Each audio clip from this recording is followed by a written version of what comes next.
Bismillahirrahmanirrahim. Innal hamdalillah nahmaduhu wa nasta'inuhu wa nastaghfiruh wa na'udzu billahi min shururi anfusina wa min sayyiati a'malina. May yahdihillahu fala mudilla lahu wa may yudlil fala hadiyalah. Asyhadu an la ilaha illallah wahdahu la syarika lah wa asyhadu anna Muhammadan 'abduhu wa rasuluh alladzi la nabiyya ba'dah. Alhamdulillah, Ikhwanifiddin rahimani wa rahimakumullah, kita bisa bertemu kembali dalam kajian online yang mudah-mudahan diberkati oleh Allah ini.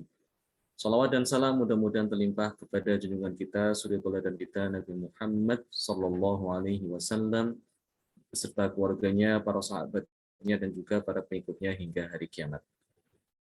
Mari kita lanjutkan kembali kajian kita tentang kitab Tajwid yang ditulis oleh Dr. Aiman Suwaid, hafizahullah, di mana pada pertemuan yang lalu telah kita bahas tentang jenis-jenis kesalahan ya ketika membaca Al-Quran. Kemudian juga kita bahas tentang cara-cara membaca Al-Quran ya, ada 3 tingkatan ya dalam membaca Al-Quran, yaitu membaca pelan yang dinamakan dengan tahqiq. Kemudian tingkatan kedua dibaca dengan sedang yang dinamakan dengan at-tadwir. Dan tingkatan ketiga adalah yang dibaca cepat ya, bacaan cepat yang dinamakan dengan al-hadr. Ketiga tingkatan ini masih dalam koridor tajwid. Ya, tidak lepas daripada membaca, tapi dia tetap memperhatikan hukum-hukum tajwid, tidak ditinggalkan. Kemudian kita juga bahas bab-bab yang dipelajari dalam ilmu tajwid ya. Bab penting yang dipelajari dalam ilmu tajwid diantaranya adalah makhraj dan sifat huruf. Ini penting sekali ya, kita mengetahui bagaimana huruf hijaiyah itu keluar ya. Dari mana tempatnya, bagaimana caranya, juga kita mengetahui sifat-sifatnya agar kita bisa membaca Al-Quran dengan baik dan benar ya. Kita harus tahu makhraj dan sifat huruf. Kemudian juga nanti akan dipelajari di dalam ilmu tajwid itu tentang hukum-hukum yang berkaitan dengan sifat tadi itu ya, ada kaitannya masih seperti gunnah ya, kemudian mad ya, dan qasar ya, hukum-hukum mad, tentang idhar, idgham, iqlab dan sebagainya. Kemudian pada kesempatan hari ini kita teruskan kembali ya materi ini. Kalau kemarin ini tentang ini bab yang penting yang tidak dibahas dalam ilmu tajwid. Sekarang kita akan membicarakan tentang seputar Al-Quran ya. Al-Quran sampai kepada kita itu dengan cara mutawatir ya. Apa arti mutawatir? Mungkin kita pernah mendengar istilah ini ya, mutawatir.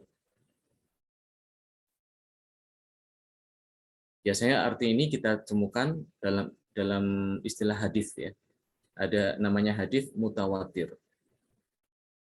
Ya, dikatakan at-tawatur huwa naqlul mustafidhu li khabarin minal akhbari tabaqatan ba'da tabaqatin min awalil isnadi ila akhirih. Bihaitsu yukhilul aqlu ijtima'u kulli ruwa 'ala al-kadhib. Ya. Yang dimaksud dengan mutawatir ya, berita yang mutawatir, kabar yang mutawatir adalah penyampaian kabar, penyampaian berita ya, dari suatu berita yang disampaikan dengan banyak orang ya. Disampaikan dengan lebih dari 3 ya.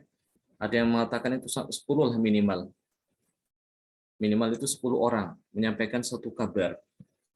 Dari tingkatan ke tingkatan berikutnya ya, mulai dari awal isnad, awal sanad ya. Awal sanad itu bisa dihitung dari sahabat ya. Dari sahabat yang meriwayatkan Nabi SAW. Itu paling tidak itu ada minimal 10 orang sahabat ya, atau lebih. Minimalnya 10. Ila akhiri, sampai kepada perawi yang terakhir, ya, sanad yang terakhir, ya, sampai kepada kita ini, ya, kita dikatakan perawi yang terakhir. Ya. Tapi mungkin bisa ada lagi nanti kalau kita mengajarkan pada yang lain itu pindah ya sanadnya ya, disampaikan kepada generasi berikutnya. Bihaitsul yukhilul aqlu ijtima' kullu ruwa 'alal kadhib. Di mana dalam proses penyampaian kabar tersebut ya, itu secara logika tidak bisa ya, mustahil mereka itu berdusta ya. Sepakat untuk berdusta itu tidak mungkin. Setiap perawi itu yang 10 tadi itu minimal itu mereka sepakat untuk mengadakan atau membuat berita palsu ya, kabar palsu. Itu kayaknya tidak mungkin. Karena mereka adalah orang-orang yang terpercaya ya. Orang-orang yang thiqah, yang adil ya, yang bisa diterima kabarnya. Dan mungkin mereka itu sepakat untuk berbohong. Nah, itu arti daripada apa? Mutawatir ya. Jadi berita mutawatir itu berita yang sangat kuat, akurat ya, tepat. Demikian juga ya, Al-Qur'an sampai kepada kita dengan cara mutawatir ya. Kaifa balagha Nabi sallallahu alaihi wasallam Al-Qur'an Al-Karim?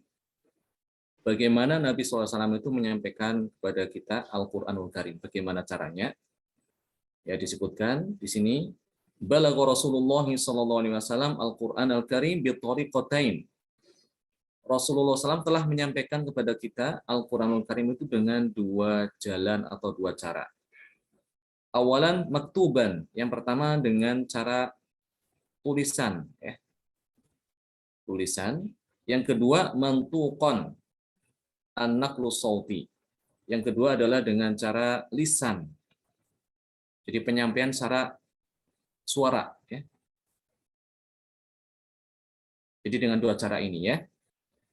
Waqad wasalana an-naqlu mutawatiron, dan beliau menyampaikan kepada kita Al-Qur'an ya dengan cara yang mutawatir tadi itu. Jadi beliau membacakan Al-Qur'an kepada para sahabatnya, dan jumlah sahabat kan sangat banyak. Ya, sahabat yang diajarkan Al-Qur'an Rasulullah itu sangat banyak, lebih dari 10. Jadi sudah memenuhi syarat mutawatir. Ada ratusan ya sahabat yang belajar Al-Qur'an kepada Rasulullah SAW. Cuma yang terkenal memang hanya beberapa orang saja ya. Ya. Di antaranya seperti Abdullah bin Mas'ud ya, Ubay bin Ka'ab, Utsman bin Affan, Ali bin Abi Thalib, ya, Abu Darda, Abu Musa al-Asy'ari, ya, dan banyak yang lain. Di sini dikatakan Rasulullah SAW menyampaikan Al-Quran kepada kita secara tertulis. Apa maksudnya? Ya. Padahal kita tahu bahwa Rasulullah SAW itu kan beliau tidak bisa membaca dan tidak bisa menulis. Yang dimaksud di sini bukan berarti beliau itu menyampaikannya dengan dia tulis, bukan. Tapi ketika turun Al-Quran, ya, beliau memanggil sahabat yang pandai menulis. Dipanggillah sahabat yang pandai menulis tadi itu untuk hadir menemui Rasulullah SAW. Kemudian Rasulullah SAW membacakan ayat Al-Quran yang beliau terima dari malaikat Jibril. Ya. Sahabat mendengar, kemudian mereka yang dipanggil ini menuliskan pada ada di situ mungkin kulit ya, atau tulang binatang, atau pelepah kurma, pokoknya alat-alat yang ada yang tersedia ditulis. Jadi tertulis. Kemudian Rasulullah SAW setelah selesai mendikte ya, membacakan Al-Quran, beliau menyuruh sahabat untuk membacakan kembali ya apa yang ditulisnya, apa yang ditulis oleh sahabat tadi itu. Maka sahabat membacakan. Rasulullah mendengarkan dan membetulkan apabila terjadi kesalahan dalam menulis. Ya, demikian ya. Jadi Rasulullah SAW menyampaikan Al-Quran sudah tertulis, tapi juga sekaligus apa? Dibacakan. Ya. Demikian pula sampai kepada kita ini, sahabat juga menyampaikannya kepada tabi'in, juga demikian caranya ya. Lewat tertulis dan juga sekaligus lewat lisan. Terus seperti itu sampai kepada kita ini. Dengan cara yang mutawatir. Disampaikan lebih dari 10 orang dari generasi ke generasi Dan mereka tidak mungkin berbohong, ya, tidak mungkin sepakat untuk berbohong, mustahil. Ini termasuk di antara keagungan Al-Quran, ya, mukjizat Al-Quran. Kemudian di PDF berikutnya disebutkan di sini marahilu tadwinil Qur'anil Karim. Tahapan-tahapan penulisan atau apa ya?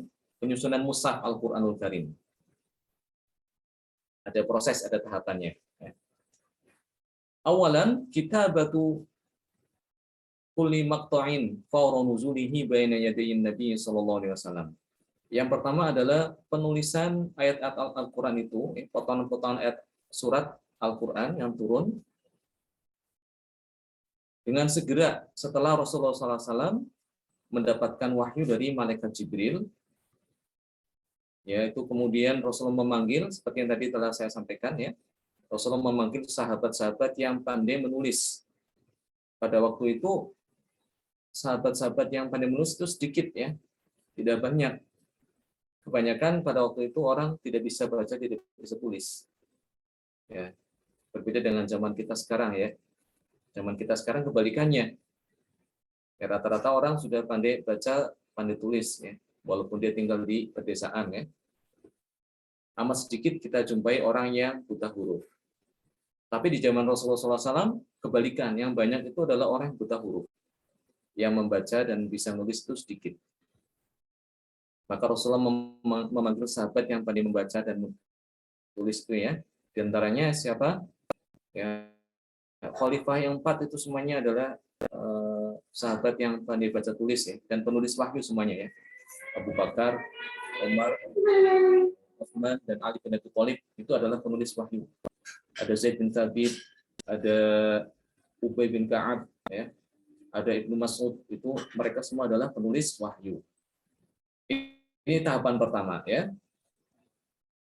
Tahapan yang kedua, tafrighul kitabati as-sabiqah fi suhufin zamani Abi Bakrin radhiyallahu anhu.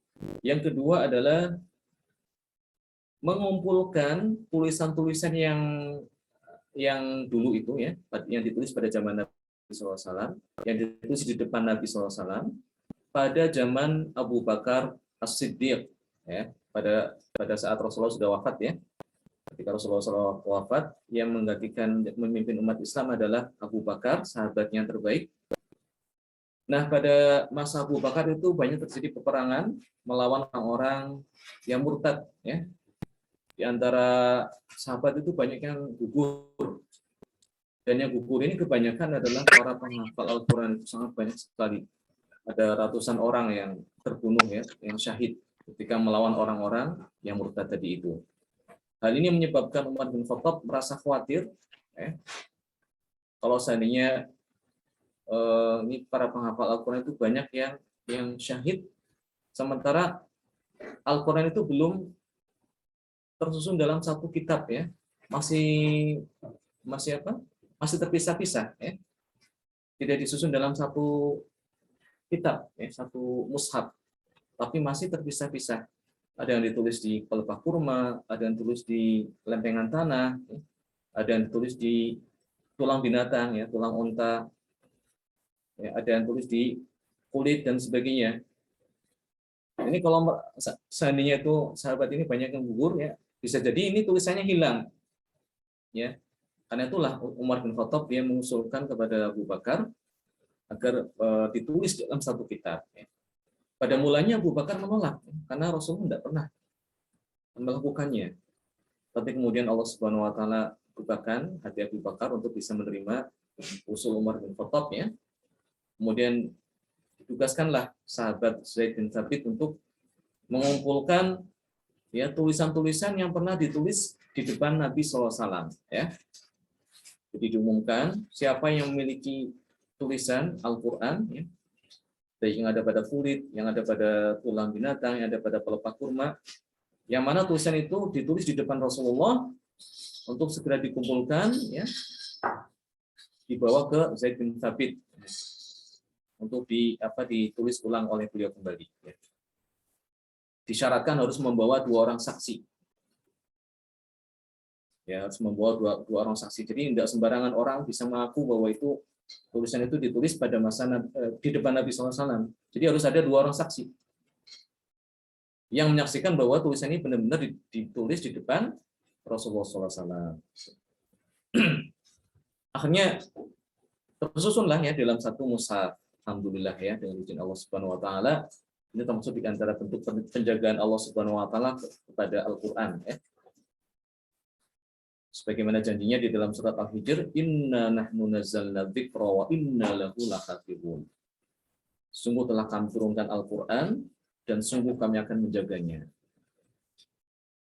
Kemudian yang ketiga, tahapan berikutnya, naskhu iddati masahifi minas suhuf as-sabiqah zamani Utsman radhiyallahu anhu. Ya.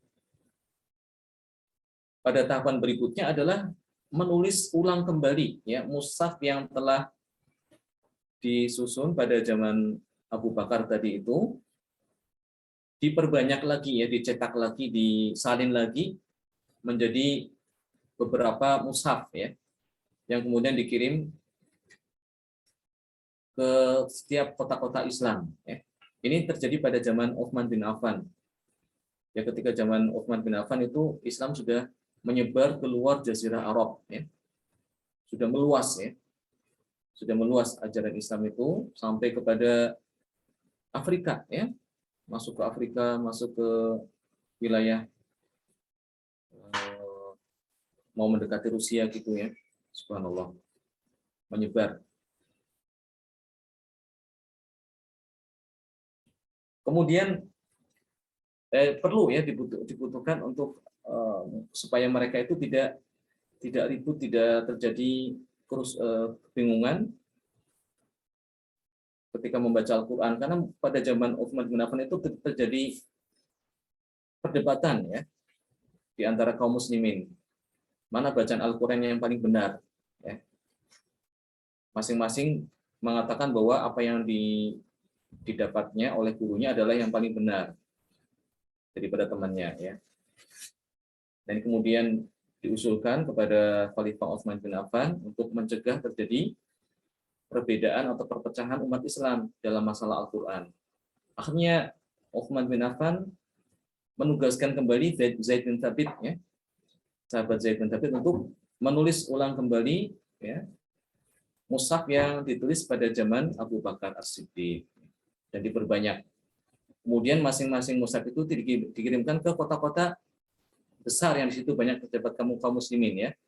Ada yang dikirimkan ke Mekah, ada yang dikirimkan ke Basrah di Irak, ada yang dikirimkan di Kufah, ada yang dikirimkan di Yaman, ada yang dikirimkan di Syam, seperti itu. Dan Utsman bin Affan ketika mengirimkan itu juga menyertakan juga sahabat-sahabatnya yang pandai Al-Quran untuk mengajarkan orang-orang yang ada di wilayahnya masing-masing. Ya, jadi tidak cuma dikirim mushaf saja tanpa ada pengajar, tidak. Sekaligus juga dikirimkan orang untuk ditugaskan mengajar kaum muslimin yang ada di wilayah tersebut. Ya, seperti misalnya Abdullah As-Sulami. Ya, Abdullah As-Sulami tabi'in ya, muridnya Utsman bin Affan, itu dikirim ke Kufah ya, di Irak. Di sana dia tinggal di sana 40 tahun mengajar Al-Quran. Seperti itu ya. Jadi tidak hanya ditulis mushaf saja, dikirimkan mushaf tidak, tapi juga disertakan juga dengan pengajar. Kemudian yang keempat, tahapan berikutnya adalah kitabatul muslimin linuskhi la tuhsa minal masahifis sabiqah.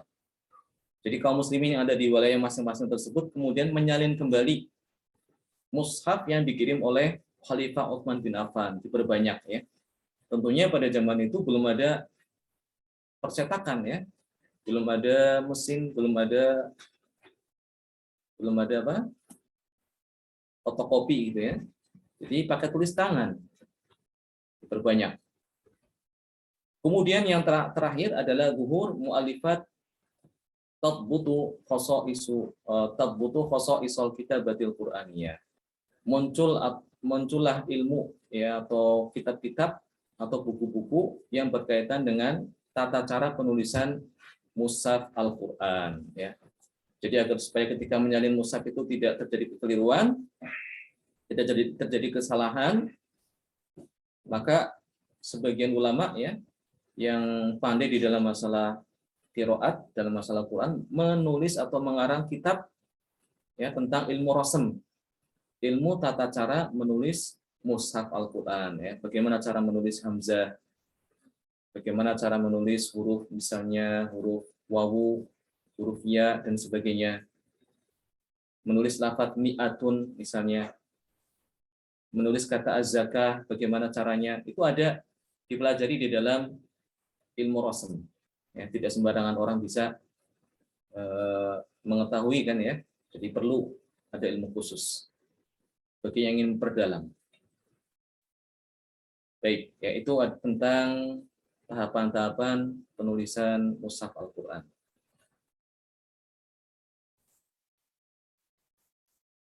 Kemudian di PDF berikutnya, an-naqlu shauti bil Qur'anil Karim.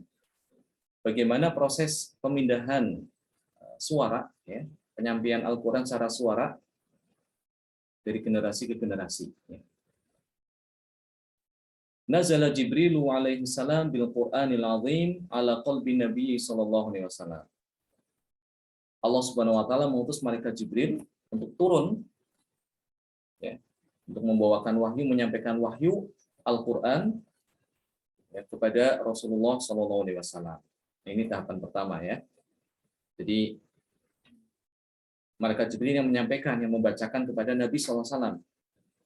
Nabi sallallahu alaihi wasallam mendengarkan ya, kemudian masuk ke dalam hati Nabi sallallahu alaihi wasallam dan seketika dia hafal ya. Nabi SAW hafal Al-Quran, benar-benar hafal terpatri di dalam kolbunya. Kemudian talaqqa sahabatu al-kiram min fami Rasulillah SAW. Para sahabat ya yang mulia, mereka mendapatkan Al-Quran dari lisan Rasulullah SAW. Rasulullah SAW langsung membacakan dengan lisan beliau yang mulia, membacakan wahyu Al-Quran. Para sahabat mendengarkan bacaan Nabi tersebut, ya, memperhatikan dan mendengarkan bacaan Nabi, kemudian sekaligus juga membacakan Al-Quran di depan Nabi SAW. Jadi Nabi SAW juga mendengarkan bacaan sahabat, sekaligus juga membetulkan kalau seandainya terjadi kesalahan. Ya. Nah, seperti itu yang dijaga. Kemudian berikutnya, naqala ashabu Rasulillah SAW Al-Quran ila man ba'dahum. Para sahabat Nabi tadi itu yang mendapatkan wahyu Al-Quran, yang mendapatkan Al-Quran, ya, setelah mereka menghafal dan mempelajarinya dari Rasulullah SAW, mereka mengajarkan kembali kepada generasi setelahnya, itu para tabi'in. Ya, mengajarkan Al-Quran, kemudian juga mereka mendengar bacaan daripada tabi'in, menyimak bacaan mereka, dan sekaligus juga memperbaiki bacaan mereka apabila mereka terdapat kesalahan. Ya. Demikian seterusnya. Tabi'in juga kemudian menyampaikan kepada generasi berikutnya, pada murid-muridnya, tabi'ut tabi'in. Ya, tabi'ut tabi'in juga kemudian membacakan kepada generasi setelahnya. Terus demikian seterusnya sampai kepada kita ini. Ya, sampai kepada kita ini. Dan generasi antara kita dengan Rasulullah SAW sangat-sangat jauh ya. Ya, karena yang paling tinggi itu sanadnya itu antara kita sekarang ini dengan Rasulullah SAW ada 27 orang ya. Sahabat, tabi'in, tabi'ut tabi'in, terus sampai kepada gurunya itu jumlahnya ada 27 orang, 27 generasi. Itu udah paling tinggi ya, paling sedikit. Ya. Demikian cara proses pemindahan atau penyampaian Al-Quran secara lisan, secara suara ya, sampai kepada kita. Kemudian di PDF berikutnya tentang al-makhariju ra'isah lil hurufil arabiyyah. Makhraj yang utama yang ada pada makhraj pada huruf-huruf Arab yang utama ya. Itu ada 4 di sini. Yang pertama al-jawf, Al-jawf itu diterjemahkan ya rongga mulut. Celah yang ada pada mulut dan tenggorokan itu namanya al-jawf. Kemudian yang kedua adalah al-halq. Al-halq itu tenggorokan. Yang ketiga adalah al-fam. Al-fam itu mulut. Mulut itu meliputi al-hanak. Al-hanak itu langit-langit mulut ya.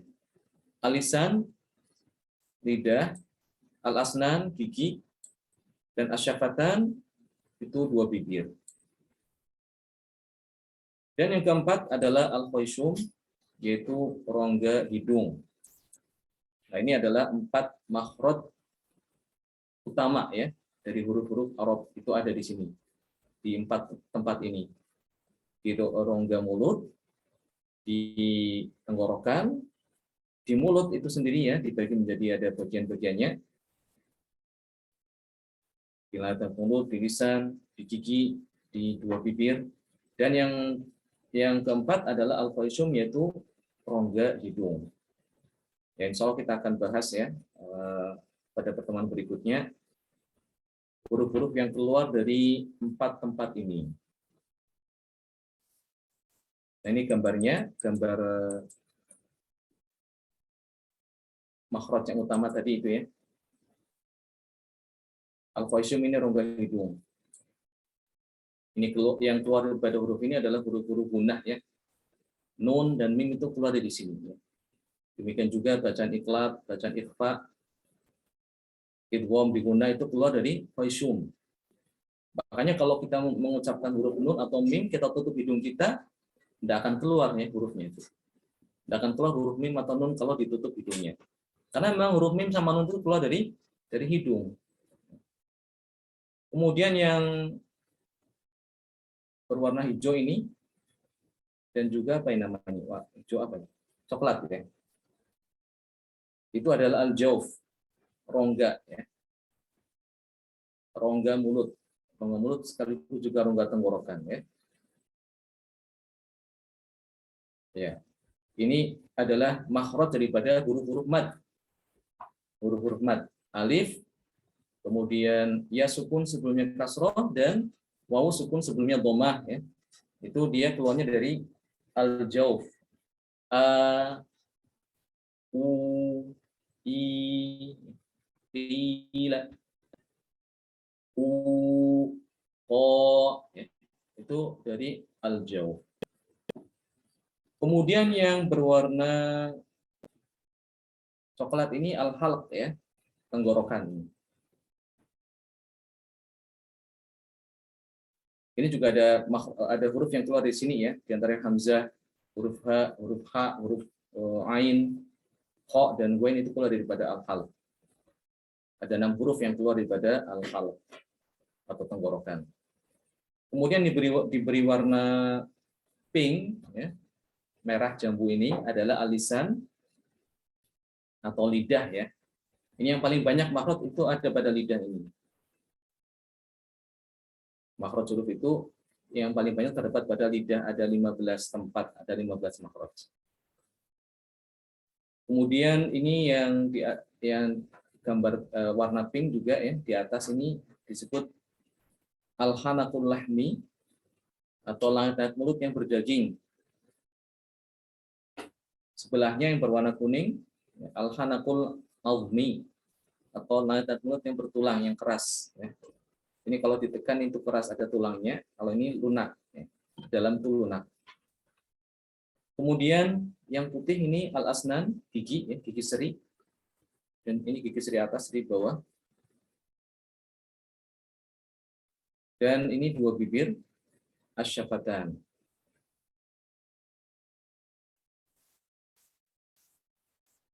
Ini gambar apa namanya? Gambar ronsen gitu ya, di ronsen seperti itu kurang lebih lah ya. Ini al-jawf. Al-jawf itu di sini ya, celah ini. Keluar dari sini adalah makhraj huruf mad ya.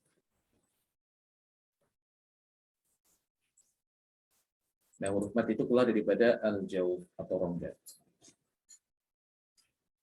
Baik, insya Allah akan kita teruskan kembali pada pertemuan yang akan datang. Bismillah. Sampai sini ada pertanyaan, silakan.